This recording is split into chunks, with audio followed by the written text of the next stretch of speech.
Hello and welcome back to REV Endurance Sports, and this is video 2 in a series that I've just created the playlist name of Power Meters for Dummies because, well, that was very popular during, I don't know, what was that, the 90s or the early 2000s.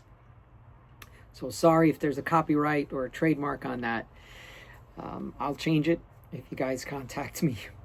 Anyway, what this series is, it's a series where I talk about you just got a power meter. How do you use it? What are the first few things you should do to get the information you need from your power meter? Now, I've been riding with a power meter since 2003. I've been coaching athletes since 2005, where I had a bunch of certifications and then just let them lapse because it was basically a money grab. USA Cycling and then this company and that, and they just wanted money to renew your licenses and go on to these continuing education classes. So, but I've coached and do coach and will coach if you reach me, if you contact me directly. Okay, so first video, I said, look, just ride with it and get some data from it, see what it looks like.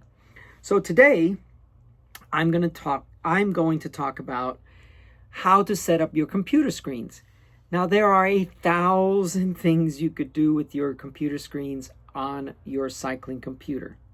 So, oh, yes, by the way, you should be riding with a cycling computer, not your phone. But that's another story. But the reason you want to be riding with a cycling computer is so you can see the data from your power meter on your cycling computer. If you have a wrist watch type of thing, if you can mount it to something that either goes on the handlebar, or if you're a triathlete, mount it on the aero bars, then you can probably get by with that. The numbers are really small, so I'm nearly 60 years old, so I use a cycling computer because it's just easier to see. Right. So let's take a look. For the bare minimums, this is what I suggest you have on your cycling computer. I just got done with a 2-hour ride with some sprints towards the end of it, so my heart rate's still a little elevated. It'll come down a bit. But heart rate, watts per kilogram in a 3-second averaging, and then your power in a 3-second averaging. That's the absolute bare minimum. We'll get into watts per kilogram and why that's important. But for the time being, just trust me and just do this, okay? So you need to start weighing yourself, which you should be doing anyway, and you weigh yourself before you ride. If you are very stable and you don't fluctuate, but 1 to 2 kilos, 2 to 4 pounds, that doesn't make much difference. But generally, I fluctuate a lot from a hard ride, a long ride, and then there's rehydration and refeeding, and I'm up 5-6 pounds or more, right? So there's a big difference there. So you weigh yourself, and then in the cycling computer, you change the weight, right? Okay, so your heart rate, watts per kilogram, and power, and those two metrics of watts per kilogram and power, I want you to set it at 3-second averaging. If you find it is still too spiky, then set it to 5-second averaging. And the reason that's happening is you've never ridden with a power meter, and the power meter is a very sensitive device where it knows how hard you're pedaling. So if you don't have a smooth pedaling style, a smooth pedaling cadence, your power just spikes all over the place if you don't have it on at least a 3-second averaging, right? So if you just have it as indicating raw power all the time, just immediate, then it's just going to be spiky and you're going to be like, oh, there's something wrong with my power meter. It says 200 now and it says 180 now and it says, and it's only a second difference. So please just set it to at least 3 seconds, maybe even 5 seconds when you're first starting out.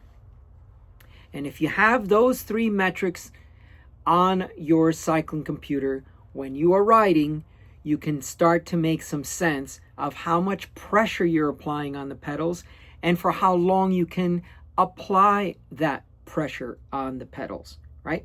That's still what we're trying to do. We're not going into FTP, functional threshold tests. We're not doing any of that stuff. We're just doing some very basic setups so that you can start getting the information from your power meter and then knowing what to do with that and how is it relevant to how you ride. And what you'll notice is you'll start to see when you accelerate out of a traffic signal, traffic stop, right? A traffic control, whether it be a stop sign, a yield, a roundabout, a red light. You will notice that your power spikes, and then you're like, wow, I'm really strong. And then, 30 seconds later, as you start to settle into your riding pace, you realize, oh, that's way lower. Well, guess what?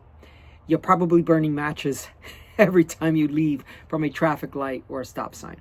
So you'll start to curb those efforts, because then you start to realize, wow, I'm going to pay for that later, right? Well, you should realize that.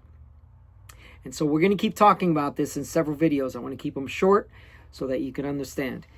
If after that, or if that data screen is not enough for you, then this is another data screen that I just set up, right?